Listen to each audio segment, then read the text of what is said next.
Assalamualaikum warahmatullahi wabarakatuh. Perkenalkan, kami dari kelompok 3 yang beranggotakan dengan saya sendiri Hisyam Marzuk bersama dengan Ahmad Khairuddin, Bintang Abi Fawas, Jimmy Iskandar, dan Najmuddin Habib. Kami di sini akan mencoba mempresentasikan dengan tema Khulafaur Rasyidin. Sebagaimana yang kita ketahui, Khulafaur Rasyidin berasal dari dua kata, yakni khulafa dan ar-rasyidin. Khulafa berarti jamak dari khalifah yang memiliki arti pengganti. Sedangkan kata ar-rasyidin yaitu mendapat petunjuk. Jadi Khulafaur Rasyidin adalah para pengganti yang mendapatkan petunjuk. Khalifah yang pertama ialah Khalifah Abu Bakar As-Siddiq. Abu Bakar, nama lengkapnya ialah Abdullah bin Abi Quhafah At-Tamimi. Dia memangku jabatan khalifah selama 2 tahun lebih sedikit, yang dihabiskannya terutama untuk mengatasi berbagai masalah dalam negeri yang muncul akibat wafatnya Nabi Muhammad SAW. Terpilihnya Abu Bakar telah membangun kembali kesadaran dan tekad umat untuk bersatu melanjutkan tugas-tugas Nabi yang mulia. Ia menyadari bahwa kekuatan kepemimpinannya bertumpu pada komunitas yang bersatu ini. Yang pertama kali menjadi perhatian khalifah adalah merealisasikan keinginan Nabi yang hampir tidak terlaksana, yaitu mengirimkan ekspedisi ke perbatasan Suriah di bawah kepemimpinan Usamah. Hal tersebut dilakukan untuk membalas pembunuhan ayahnya, Zaid, dan kerugian yang diterima oleh umat Islam dalam perang Mu'tah. Selama masa kepemimpinan Khalifah Abu Bakar As-Siddiq, ia memiliki sifat dan sikap seorang yang sangat soleh. Salah satu sikap dan sifatnya ialah akhlak yang mulia, rela mengorbankan harta benda dan kekayaan, penyantun, tidak pernah berbuat keji, bijaksana dalam menyelesaikan masalah umat, tenang dalam menghadapi kesukaran, rendah hati ketika berkuasa, dan bertutur kata bahasa yang lembut.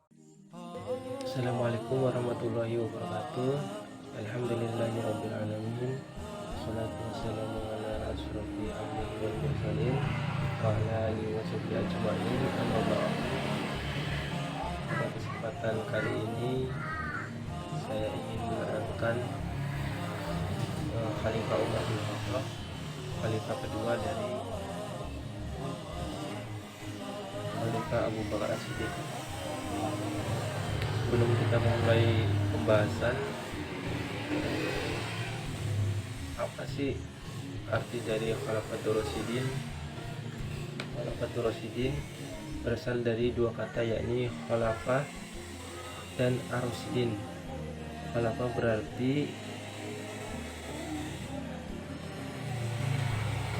berarti jamak atau dari khalifah yang memiliki arti pengganti.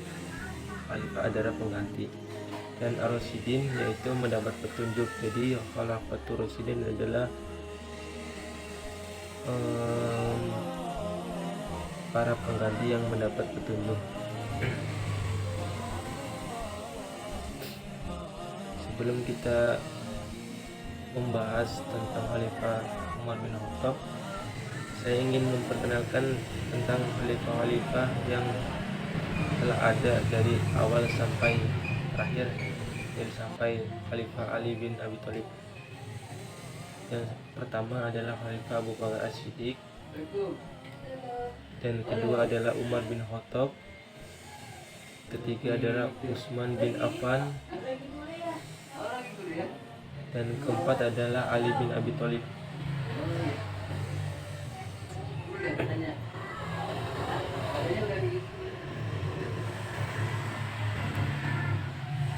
Umar bin Khattab adalah khalifah kedua yang berkuasa pada tahun 634 sampai 644. Dia juga digolongkan sebagai salah satu Khalafatur Rasyidin.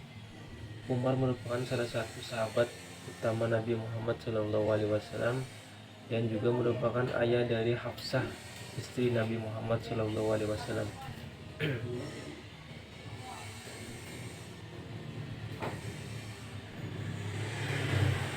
Pada masa kekhalifahan Abu Bakar, Umar bin Khattab merupakan salah satu penasihat kepalanya. Setelah meninggalnya Abu Bakar pada tahun 634 Masehi, Umar ditunjuk untuk menggantikan Khalifah Abu Bakar sebagai khalifah kedua dalam sejarah Islam. Selama pemerintahan Umar bin Khattab, kekuasaan Islam tumbuh dengan sangat pesat. Islam mengambil alih Mesopotamia dan sebagai Persia dari tangan dinasti Sasani dari Persia yang mengakhiri masa kekaisaran Sasani serta mengambil alih Mesir, Palestina, Syria, Afrika Utara, dan Armenia dari kekuasaan Romawi. Saat itu ada dua negara adidaya yaitu Persia dan Romawi. Namun keduanya telah ditaklukkan oleh Khalifah Islam di bawah pimpinan Umar bin Khattab. Sejarah mencatat banyak pertempuran besar yang menjadi awal penaklukan ini. Pada pertempuran Yarmouk yang terjadi di dekat Damaskus pada tahun 636 Masehi, 20.000 pasukan Islam mengalahkan pasukan Romawi yang mencapai 70.000 dan mengakhiri kekuasaan Romawi di Asia Kecil bagian selatan. Pasukan Islam lainnya dalam jumlah kecil mendapatkan kemenangan atas pasukan Persia dalam jumlah yang lebih besar pada pertempuran Al-Qadisiyah tahun 636 Masehi di dekat sungai Efrat. Pada pertempuran itu jenderal pasukan Islam yakni Sa'ad bin Abi Waqqas mengalahkan pasukan Sasani dan berhasil membunuh jenderal Persia yang terkenal. Pada tahun 637 setelah pengepungan yang lama terhadap Yerusalem, pasukan Islam akhirnya mengambil alih kota tersebut. Umar diberikan kunci untuk memasuki kota pendeta Sophronius dan diundang untuk sholat di dalam gereja. Umar memilih untuk sholat di tempat lain agar tidak membahayakan gereja tersebut. 5 tahun kemudian Masjid Umar didirikan di tempat ia sholat.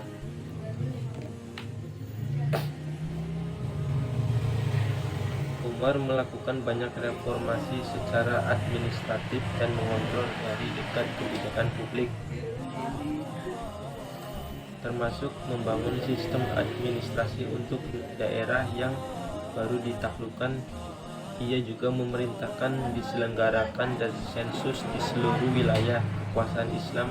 Tahun 638 Masehi, ia memerintahkan untuk memperluas merenovasi Masjid Haram di Mekah dan Masjid Nabawi di Madinah.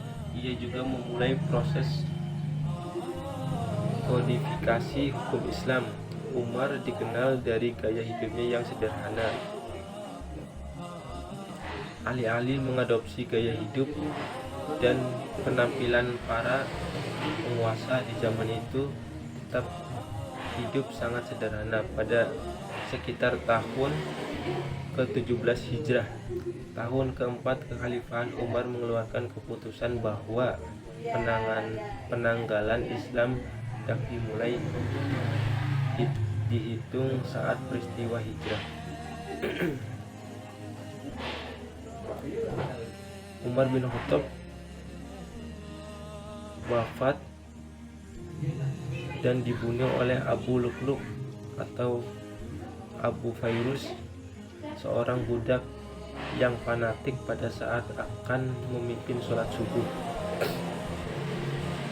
Fairuz adalah orang Persia yang masuk Islam setelah Persia ditaklukkan Umar bin Khattab. Pembunuhan ini konon dilatar belakangi dendam pribadi Abu Lu'lu' atau Abu Fairuz terhadap Umar. Fairuz merasakan sakit hati atas kekalahan Persia yang saat itu merupakan negara adidaya oleh Umar. Peristiwa ini terjadi pada hari Rabu 20 Zulhijjah atau 23 Hijriah 644 Masehi setelah wafat jabatan khalifah dipegang oleh Utsman bin Affan.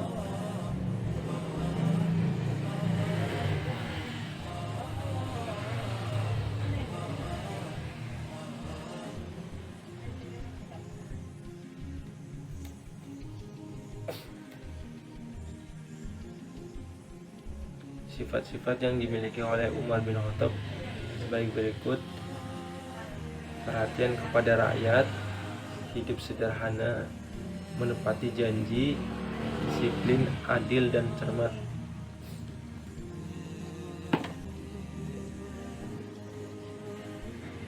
Demikian pembahasan dari saya. Billahi taufiq wal hidayah. Wassalamualaikum warahmatullahi wabarakatuh. Assalamualaikum warahmatullahi wabarakatuh.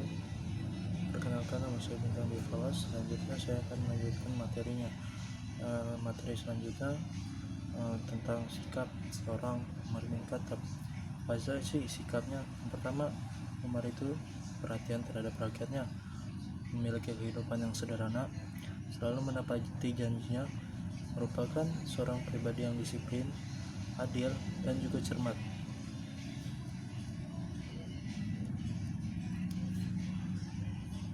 Khalifah Umar memerintah selama 10 tahun, lebih 6 bulan 4 hari.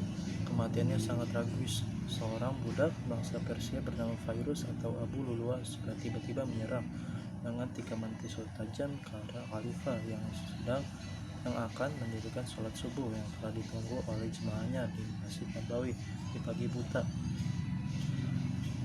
Khalifah terluka parah. Dari para pembaringannya, ia mengangkat syura atau komisi pemilih yang akan memilih penerus tongkat kekhalifahannya.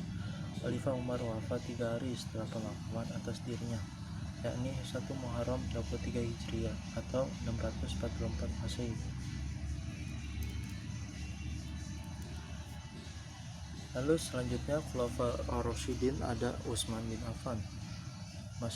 Masa pemerintahannya dari 23 Hijriah sampai dengan 36 Hijriah atau 644 Masehi sampai 656 Masehi.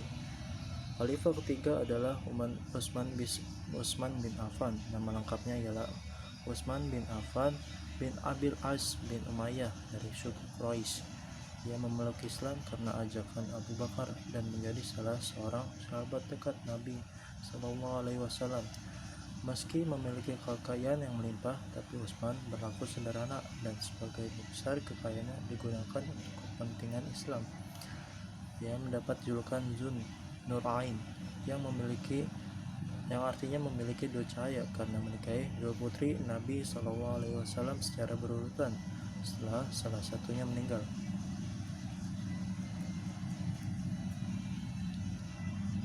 Selain itu, Utsman juga merasakan penderitaan yang disebabkan oleh tekanan kaum Quraisy terhadap kaum muslimin Mekah dan ikut hijrah ke Abynesia beserta istrinya. Utsman menyumbang 950 ekor unta dan 50 bagal serta 1000 dirham dalam ekspedisi untuk melawan Bizantium di perbatasan Palestina. Ia juga membeli mata air orang-orang Romawi yang terkenal dengan harga 20.000 dirham untuk selanjutnya diwakafkan bagi kepentingan umat Islam dan pernah meriwayatkan hadis yang kurang lebih 150 hadis. Seperti halnya Umar, Utsman diangkat menjadi khalifah melalui proses pemilihan. Bedanya, Umar dipilih atas penunjukan langsung, sedangkan Utsman diangkat atas penunjukan tidak langsung, yaitu melewati badan syura yang dibentuk oleh Umar menjelang wafatnya. Karya monumental Utsman lain yang persembahkan kepada umat ialah penyusunan kitab suci Al-Quran. Assalamualaikum warahmatullahi wabarakatuh. Sebelumnya perkenalkan, nama saya Jimmy Iskandar. Saya dari program studi Teknik Informatika dari kelompok 3 MLT. Di sini saya akan menerangkan tentang kekhalifahan Utsman bin Affan, masa kepemimpinan beliau. Yang pertama yaitu Utsman bin Affan adalah khalifah ketiga yang menjabat pada tahun 644 sampai 656 Masehi. Nama lengkap Utsman bin Affan ialah Utsman bin Affan bin Abil As bin Umayyah dari suku Quraisy. Ia memeluk Islam karena ajakan Abu Bakar. Abu Bakar sendiri adalah salah satu sahabat Nabi yang pertama dan menjadi salah seorang sahabat dekat Nabi juga.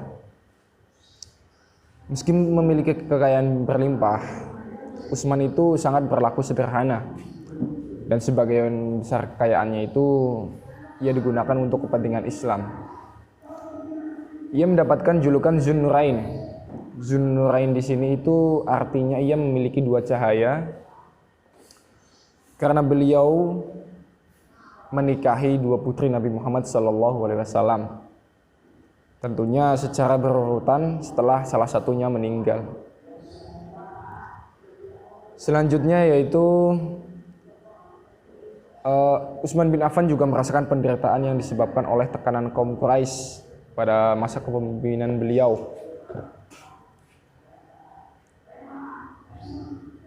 Dan ikut hijrah ke Abysinia bersama istrinya. Utsman menyumbang 950 ekor unta dan 50 bagal serta 1000 dirham dalam ekspedisi untuk melawan Bizantium di perbatasan Palestina.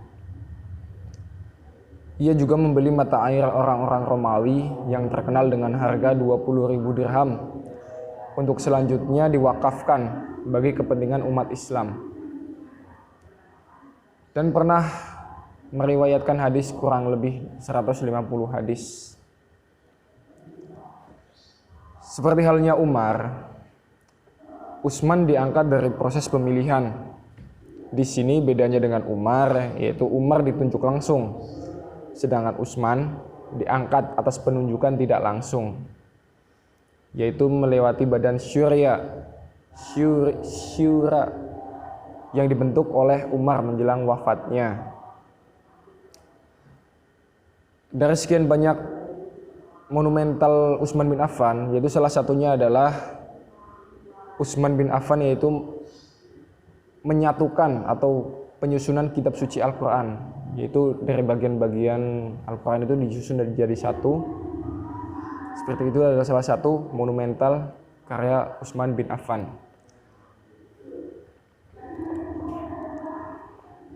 Di sini penyusunan Al-Quran dimaksudkan untuk mengakhiri perbedaan-perbedaan serius dalam bacaan Al-Quran. Disebutkan bahwa selama pengiriman ekspedisi militer ke Armenia dan Azerbaijan, perselisihan tentang bacaan Al-Quran muncul di kalangan tentara muslim tentunya ya. Sebagiannya direkrut dari Suriah dan sebagiannya lagi dari Irak. Adapun kedua dewan penyusun Al-Quran yaitu Zaid bin Sabit, sedangkan yang mengumpulkan tulisan-tulisan Al-Quran antara yang lain adalah Hafsah, salah seorang istri Nabi Muhammad SAW. Kemudian dewan itu membuat beberapa salinan naskah Al-Quran untuk dikirimkan ke berbagai wilayah kegubernuran sebagai pedoman yang benar untuk masa selanjutnya. Di masa kepemimpinan Umar, ia wafat dikarenakan ada sekelompok orang yang mengepung rumah khalifah dan membunuhnya ketika Khalifah Utsman bin Affan sedang membaca Al-Quran pada tahun 35 Hijriah atau sekitar 17 Juni 656 Masehi. Mungkin cukup sekian dari saya penjelasannya. Kurang lebih saya mohon maaf jika ada kesalahan kata. Dari saya terima kasih. Wallahu muwaffiq ila aqwamit thoriq. Wassalamualaikum warahmatullahi wabarakatuh. Assalamualaikum warahmatullahi wabarakatuh. Perkenalkan, saya Najmuddin Habib dari kelompok 3. Oke, di sini saya akan melanjutkan presentasi yang sebelumnya dilakukan oleh teman saya. Langsung saja, Khulafaur Rasyidin keempat yaitu Ali bin Abi Thalib. Khalifah keempat adalah keponakan dari menantu Nabi, Ali putra Abi Thalib bin Abdul Muthalib. Ia sepupu Nabi Shallallahu Alaihi Wasallam yang telah ikut bersamanya sejak bahaya kelaparan mengancam kota Mekah. Demi untuk membantu keluarga pamannya yang mempunyai banyak putra, Abbas, paman Nabi yang lain membantu Abi Thalib dengan memelihara Ja'far, anak Abu Thalib yang lain. Ia telah masuk Islam pada usia yang sangat muda. Ketika Nabi menerima wahyu yang pertama, menurut Hasan Ibrahim Hasan Ali berumur 13 tahun atau 9 tahun menurut Mahmudun Nasir. Ia menemani Nabi dalam perjuangan menegakkan Islam, baik di Mekah maupun di Madinah, dan ia diambil menantu oleh Nabi Shallallahu Alaihi Wasallam dengan menikahkannya dengan Fatimah, salah seorang putri Rasul.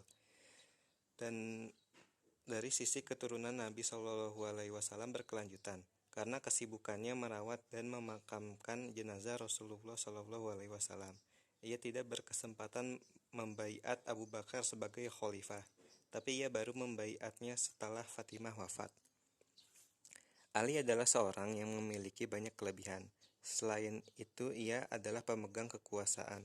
Pribadinya penuh vitalitas dan energik, perumus kebijakan dengan wawasan yang jauh ke depan.